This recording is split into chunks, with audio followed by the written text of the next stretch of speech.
Longtemps à la tête de Rendez-vous en terre inconnue, Frédéric Lopez s'est offert une pause médiatique pour gérer un burn-out, survenu alors qu'il était l'un des animateurs phares du service public.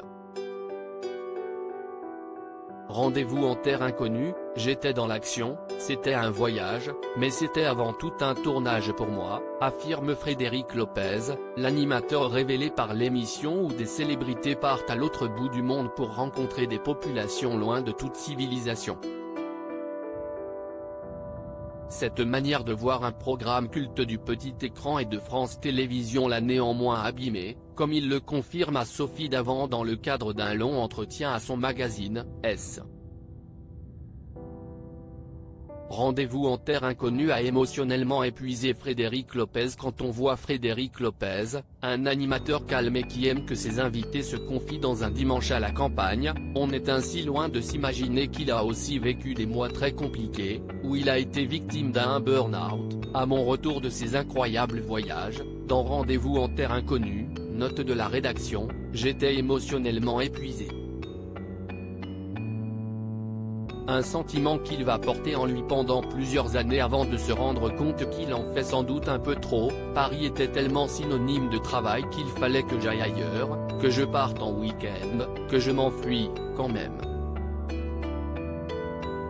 Si est de cette manière qu'il trouve le concept de sa nouvelle émission, arrivé à la rentrée le dimanche après-midi sur France 2, c'était un concept que je ne comprenais pas non plus, moi qui déjà ne me sentais pas chez moi dans mon appartement.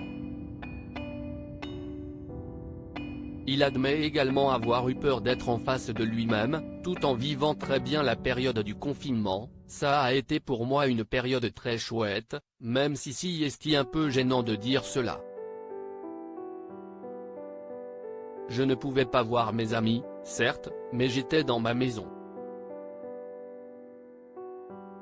Frédéric Lopez admet s'être brûlé les ailes. Pour Frédéric Lopez, Rendez-vous en terre inconnue lui donnait la sensation que c'était un morceau de sa vie qui se jouait, admettant que cela le remuait beaucoup. J'étais à saturation.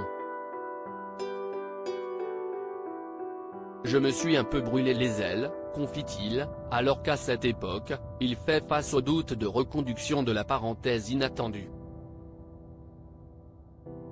Si l'émission qui fait se rencontrer trois personnes est confirmée, une sensation commence à pousser chez l'animateur. Avant un vrai déclic, j'avais la sensation d'être un TGV.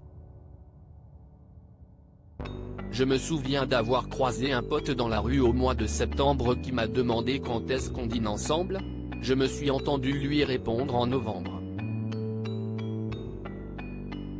Là, je me suis dit que quelque chose n'allait pas.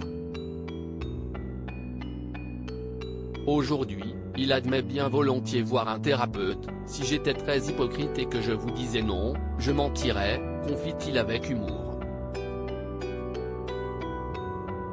À lire aussi Frédéric Lopez, France 2 nous a commandé de nouveaux numéros de Un dimanche à la campagne.